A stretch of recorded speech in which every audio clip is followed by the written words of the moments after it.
আসসালামু আলাইকুম।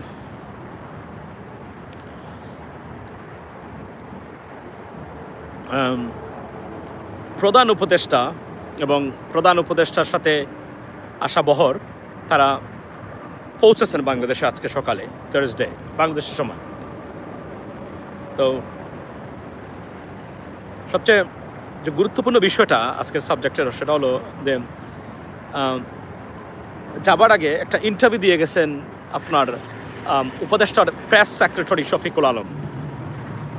উনি বলেছেন আওয়ামী লীগকে যে আওয়ামী লীগ একটা চুরচুট্টাদের দল, চেষ্টাদের দল, এদের কোনো ভবিষ্যৎ নাই, এদের কোনো ভবিষ্যৎ নাই বাংলাদেশে। এরা বিতাড়িত হয়েছে এবং এরা কখনো আর বাংলাদেশের রাজনীতিতে ফিরতে পারবে না। আপনি জানেন অলরেডি এটা ভাইরাল বর্তমানে সব জায়গাতে তার এই বক্তব্যটা। Ladies and gentleman,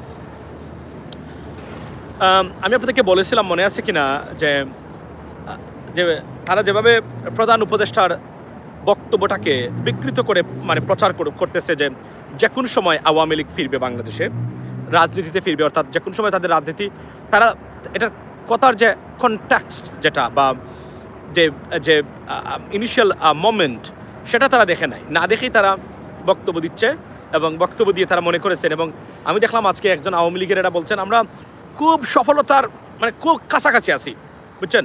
Niju Majumdar বলতেছে এইসব যুক্তরাষ্ট্রে যে খুব সফলতার খুব কাছাকাছি তারা চলে আসছে, অর্থাৎ যে কোন সময় আরো বড় ধরনের সফলতা তারা পাবেন, সরকার পতন হয়ে যাবে, আওয়ামী লীগ চলে আসবে এবং সফলতার চূড়ান্ত অবস্থানে এনি টাইম বাংলাদেশের সরকার পতন হয়ে যাবে এবং তারা আওয়ামী লীগ ক্ষমতায় চলে আসবে। কল্পনা করতে পারেন কতটা সাইকোপ্যাথ এবং প্রপাগান্ডিস্ট, কিভাবে আশা দিচ্ছে আওয়ামী লীগের এই যে সাধারণ কর্মী বা যারা আছেন দেশ বিদেশে, আবার কিছু টুকাই আছেন মাহমুদের মতো। আপনারা কল্পনা করতে পারেন এদেরকে কিভাবে আশা দিচ্ছে এবং মিথ্যা তথ্য দিচ্ছে, সফলতার সাফল্য খুব কাছাকাছি নাকি আছে। অথচ উনি যে বক্তব্যটা দিয়েছেন সে বক্তব্যের আগাগোড়া কিছুই বুঝে নাই, না বুঝেই বলছেন। উনি একটা উদাহরণ দেখিয়েছেন তারা ফিরতে পারে যে কোনো সময়, বাট উনি বলেছেন আর কি ওই আপনার জেটেও, এটা হচ্ছে মেহেদী হাসান যখন MSNBC থেকে চাকরি চেয়ে চলে গেছেন, যাওয়ার পরে উনি বক্তব্যগুলো দিয়েছেন এবং মূলত অনেকে মেহেদী হাসানকে ভুল বুঝতে পারে। আসলে উনি ক্লারিফাই করার চেষ্টা করতেছেন যেগুলা আওয়ামী লীগ প্রপাগান্ডা ছড়াচ্ছে চতুর্দিকে, সেই প্রপাগান্ডাগুলাই উনি অ্যাড্রেস করেছেন যে এইটা মানুষ বলে, এটা আপনি কী বলেন। উনি তার মতো করে বলেছেন। ধরেন সবচেয়ে সুন্দর বক্তব্য ছিল যে ভারত বিষয়, যে ভারত হলো, ভারতের সবচেয়ে বড় স্পেশালিটি হলো ফেক নিউজ, অর্থাৎ প্রপাগান্ডা বা মিথ্যা গুজব ছড়ানো, এবং তাদের মিডিয়ার অন্যতম কাজ এটা। উনি এটা বলেছেন। আচ্ছা, আনিস আলমগীর ও রনি দালাল। আচ্ছা, আমি আনিস আলমগীরের কথাটা ভাই আমরা মনে করিয়ে দিবেন আবার, আমি আসছি। আমি একদিন তার সাথে টক শুতে গেছিলাম এখানে, আমি বলছি আপনার কাহিনী।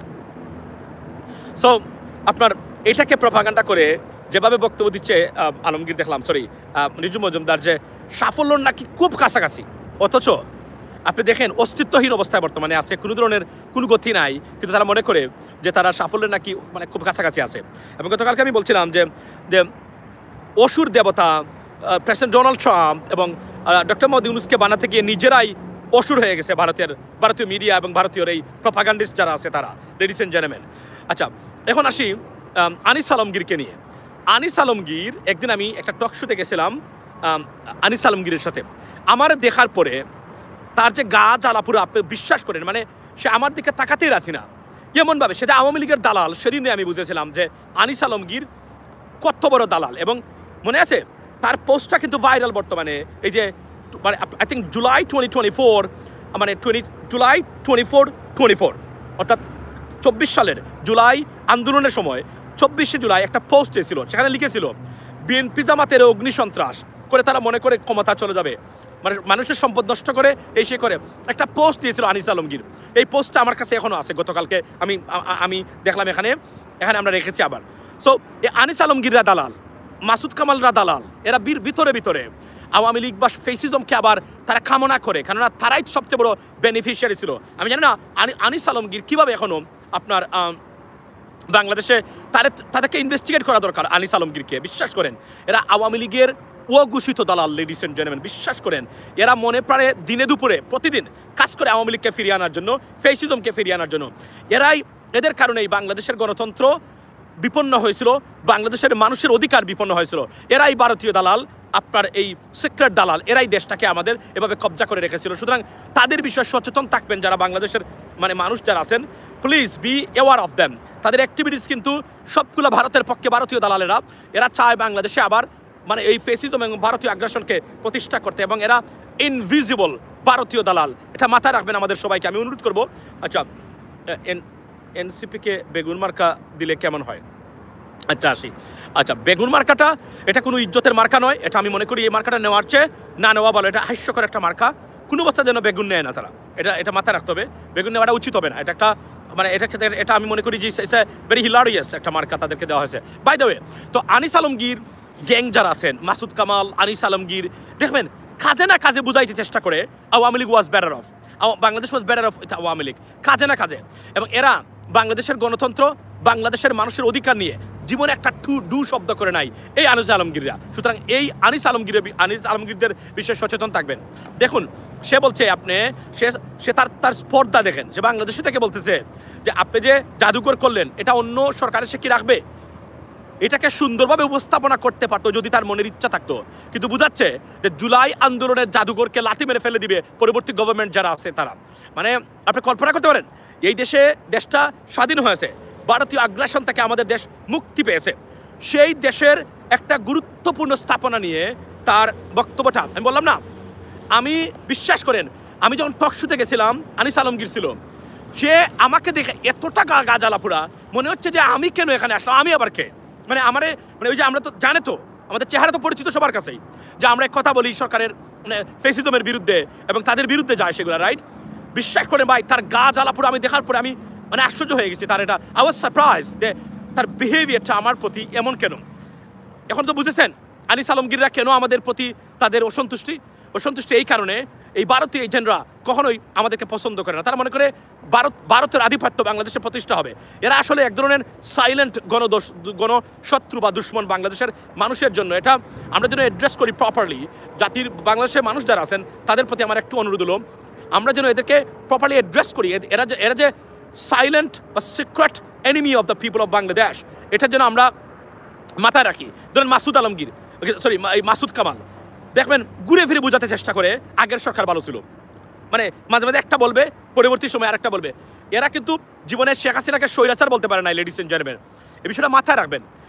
এরা জীবনে কখনো শেখ হাসিনাকে স্বৈরাচার বলে নাই যে এই সরকারের কি অবস্থা ছিল, তারা কি করেছে বাংলাদেশের মানুষের সাথে। সুতরাং এটা মাথায় রাখবেন, মাথায় রেখে চলবেন। এই মানুষগুলাকে কখনো একবার বিএনপির পক্ষে বলবে, একবার জামাতের বিপক্ষে বলবে, আরও একবার জামাতের পক্ষে বলবে, আরও একবার সরকারের। দেখবেন এরা সবসময় তাদের একটা পজিশন আছে। পজিশন কি? ঘুরে ফিরে একটাই, আওয়ামী লীগ থাকতে হবে, ভারতীয় আগ্রাসন থাকতে হবে।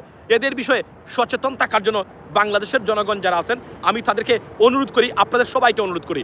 কারণ এদেরকে আমরা মাসুদ কামাল, মনে রাখবেন মাসুদ কামালরা কিন্তু ঘুরে ফিরে আওয়ামী লীগের সুবিধাভোগী এবং বেনিফিশিয়ারি। এদের বিষয়ে কোনো সার নয়। এরা যখনই থাকে এদের বিষয়ে সচেতন থাকতে হবে সবাইকে বলে আমি অনুরোধ করবো সবাইকে। তারপরে আপনি কি বলছেন? আচ্ছা,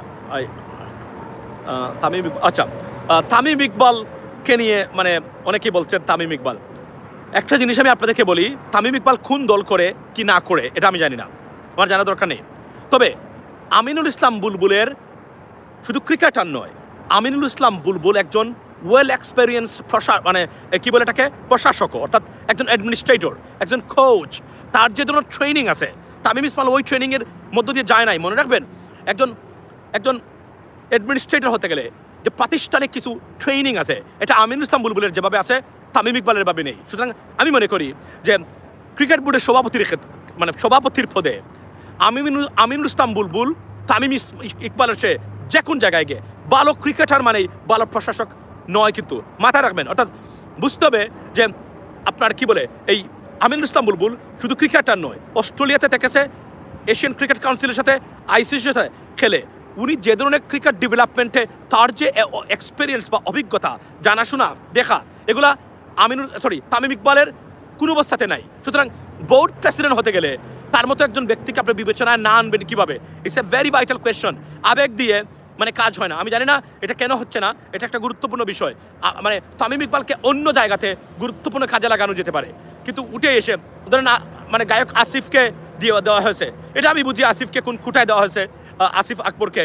সে ক্রিকেটের প্রতি তার ভালোবাসা আছে নিশ্চয়ই, তবে তার চেয়ে ব্যাটার পজিশনে যদি কেউ না থাকে তাকে হয়তো বিবেচনা করা যেতে পারে। কিন্তু এখানে কে এটা আসিফ মাহমুদ এটা নিয়ে এসেছেন ওনাকে, এটা আমরা বুঝতে বাকি নাই, কারণ তার সব জায়গাতে হস্তক্ষেপ এবং বসে বসে উনি করে, এটা আমি জেনেছি অবশ্য, আমরা জানি। So that's what it is ladies and gentleman. ভাই আপনি তো ক্রিকেটের নিউজ দেওয়া কালেক্ট করেন কি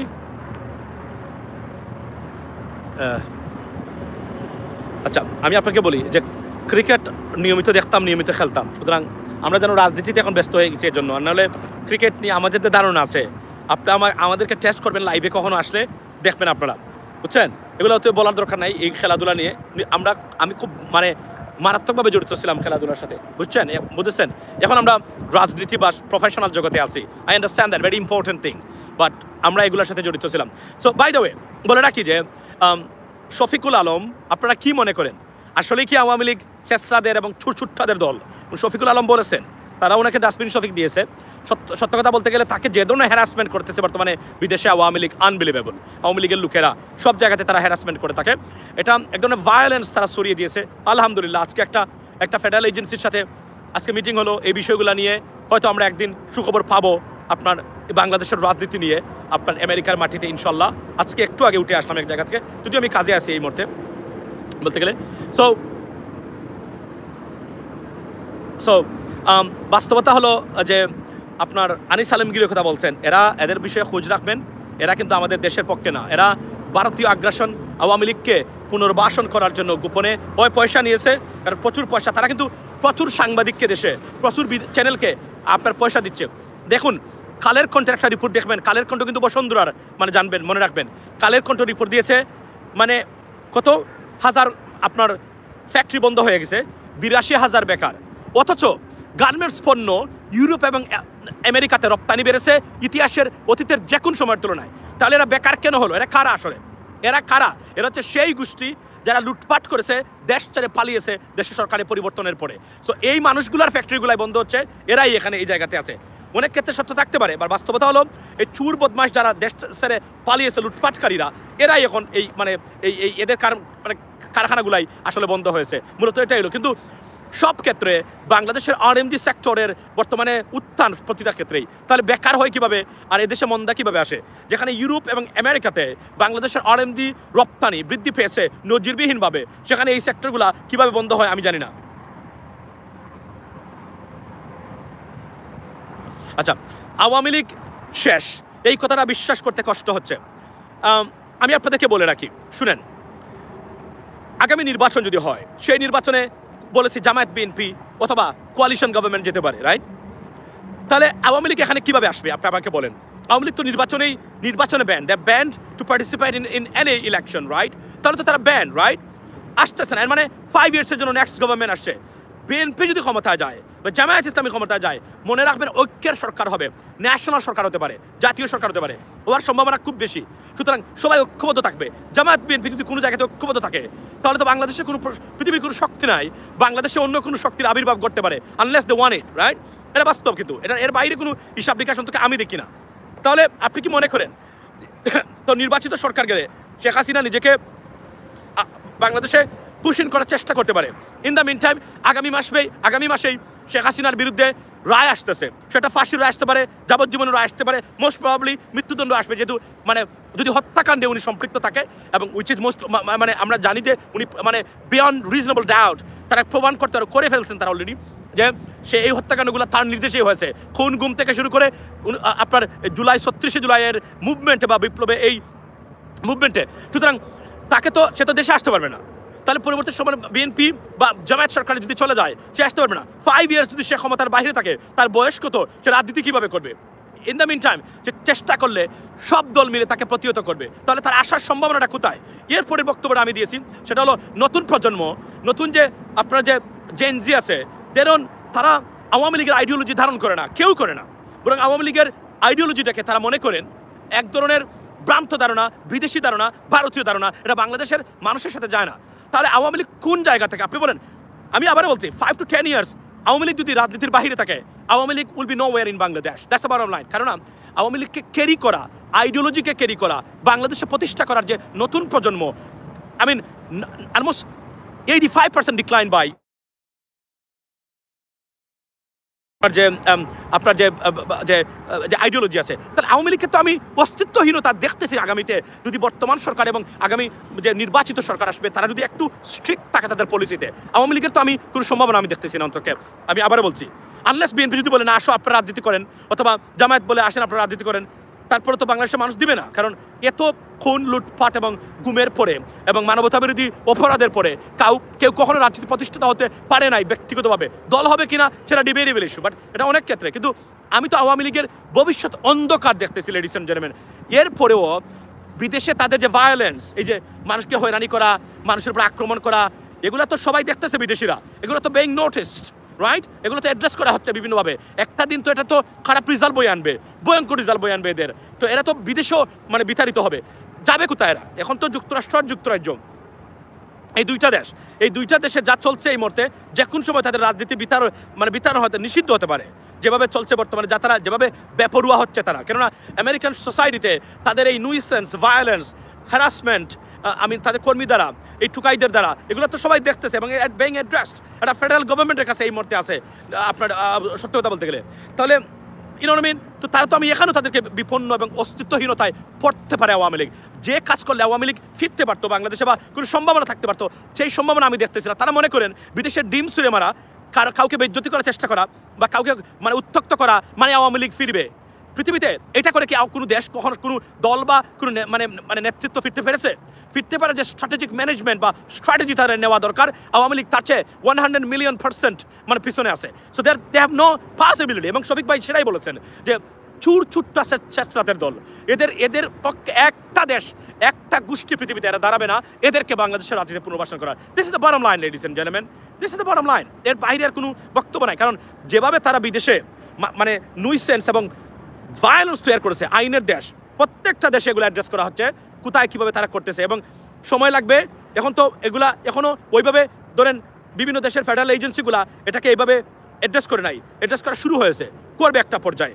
তখন কোথায় যাবে? তাদের রাজনীতি যদি যুক্তরাষ্ট্রে বন্ধ হয়ে যায়, Awami League is nowhere, trust me, Awami League is nowhere. মধ্যপ্রাচ্যে তো মিছিলও বের করতে পারবেন না। আর কোথায়? ফ্রান্সে, সেটাও ইভেনচুয়ালি যদি যুক্তরাজ্যে বাধাগ্রস্ত হয় কোনোভাবে, সেখানেও বন্ধ হবে। এবং বাংলাদেশের কমিউনিটি এই দেশগুলোতে যদি জোরালো বক্তব্য রাখে, ঐক্যবদ্ধ হয়ে প্রতিবাদ জানায় এবং কাজ করে, তাদের রাজনীতি সেখানে বন্ধ হবে। কারণ তারা তো ভায়োলেন্সের রাজনীতি বেছে নিয়েছে। তারা তো ভদ্র পলিটিক্স বা মুভমেন্ট কোনো কিছু করতে পারবে না বিদেশে। আওয়ামী লীগ মানেই যেহেতু সন্ত্রাস। This is the bottom line ladies and gentleman. So আমি মনে করি না আওয়ামী লীগের কোনো ভবিষ্যৎ এই মুহূর্তে আছে। দেশে তারা টিকতে পারবে না। জাতীয় রাজনৈতিক ঐক্য থাকলেই দেশ আওয়ামী লীগ শেষ। আওয়ামী লীগ আর কখনো ফিরতে পারবে না, রাইট? বিদেশে যুক্তরাষ্ট্র, এই দুটো দেশে যেভাবে তারা বেপরোয়া, আপনি দেখবেন যে কোন সময় ওই দেশের গভর্নমেন্ট এগুলো অ্যাড্রেস করতেছে এবং এই কনসার্নগুলো সগুরুত্বের সহকারে বিবেচনা করবে। যদি না জনগণ ফুসে উঠে বা প্রতিবাদ জানায় নির্দিষ্ট ক্ষেত্রে, এবং এটা করে ইজি জানানো, যেটা যুক্তরাষ্ট্রে আমরা শুরু করেছি। ইনশাল্লাহ আপনারা অচিরেই দেখতে পাবেন এই বিষয়গুলো অ্যাড্রেস করা হবে। সময় লাগতে পারে। মনে রাখবেন এটা ফ্রি স্পিচের কান্ট্রি, বা ফ্রি স্পিচের নামে ভায়োলেন্স করা, মানুষকে হয়রানি করা, রাজনৈতিক দুর্বৃত্তায়ন on the soil of the United States is prohibited and it cannot be accepted. So therefore, I think eventually they'll be banned in the United States too. That the process has been started and we will work on that, ladies and gentlemen, inshallah. Wait for that. It's not going to be happen overnight, but it is going to be happened eventually. I can tell you that, because এটা করে এখানে পার পাওয়া যাবে না। That's the bottom line. এবং শফিক ভাই সেটাই বলেছেন। ছোট্টদের ভাই চট্টগ্রাম নিয়ে কিছু বলবেন প্লিজ। চট্টগ্রাম নিয়ে বলবো কি আমি? চট্টগ্রাম নিয়ে তো আপনারাই ভালো জানেন।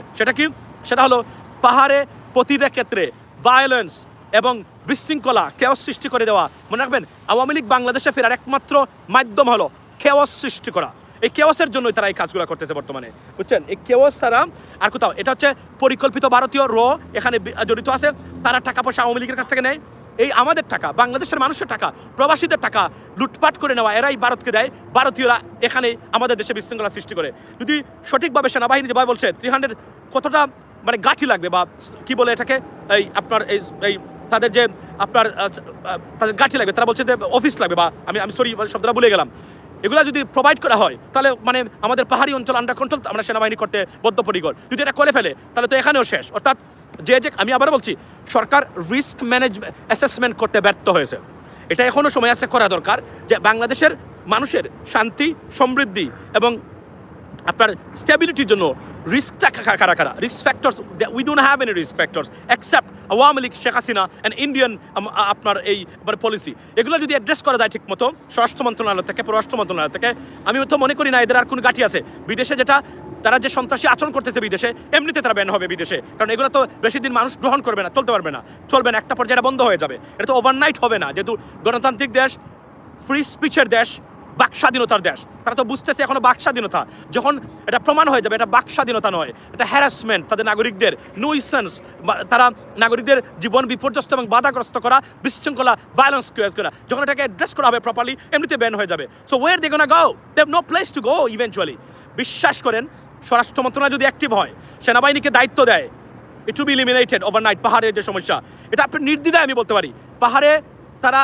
কোটি কোটি শত শত কোটি টাকা এখানে বিতরণ করতেছে পাহাড় থেকে একটা বিশৃঙ্খলা সৃষ্টি করার জন্য এটা আওয়ামী লীগ করবে ভারত করবে এ বিষয়ে কোনো সন্দেহ নাই এটার জন্য আপনি সারপ্রাইজ হবেন না it was well plan and we knew that হয়তো সরকারে কেউ জানতেন না বাট আমরা জানি যারা স্মার্ট অফিসার আছেন তারা জানেন it could come any time and that's what exactly happening তারা যদি অ্যাডজাস্ট করতে পারে they will be gone forever ladies and gentleman so above all বক্তব্যটা এতটুকুই হলো আওয়ামী লীগের সন্ত্রাস নির্ভর রাজনীতি বাংলাদেশে ফিরবে না যদি আমরা অ্যাক্টিভ থাকি যদি ঐক্য থাকে রাজনৈতিক ঐক্য আর যদি মানে সরকার অ্যাক্টিভ থাকে পাহাড়কে কন্ট্রোল করা ইট ইস এ ম্যাটার অফ টাইম যদি সেনাবাহিনী চায় প্রশ্ন হলো সেনাবাহিনীতে কি এখনো ভারতীয় দালাল বা আওয়ামী লীগের চর বা দালালরা আছে কিনা this must be address right and the second thing হলো আপনার এই যে এই যে এখানে বসে বসে যারা দালাল শ্রেণী আছে এদের বিষয়ে সচেতন থাকা দ্যাটস ইট আওয়ামী লীগ ফিরতে পারবে না আওয়ামী লীগ ফিরবে এভাবে আওয়ামী লীগ ফিরতে পারবে না কখনোই কারণ একটা জাতীয় ঐক্যবদ্ধ আওয়ামী লীগের বিরুদ্ধে সেখানে সন্ত্রাস আর এই ধরনের ভায়োলেন্স আর ডিম সুরে কখনোই ফিরতে পারবে না Awami League this is the bottom line বিশ্বাস করেন আপনারা যদি তারা বলুক না কেন এগুলো তাদের কয়েকটা টুকাই কয়েকটা দেশে ঘুরে ফিরে সমান চেহারা এরা আওয়ামী লীগকে ফিরে পাবে বাংলাদেশে এগুলো হচ্ছে মানে হাস্যকর ব্যাপার এবং এই পাগল এবং সাইকোপ্যাথের behaviour Awami League is over এভাবে সন্ত্রাসের রাজনীতি করে কখনোই ফিরতে পারবে না এবং আবার বলছি 5 to 10 years আওয়ামী লীগ যদি রাজনীতির বাইরে থাকে বাংলাদেশে Awami League is done forever that's the bottom line ladies and gentleman so have a blessed day ইনশাআল্লাহ কথা হবে আগামীকাল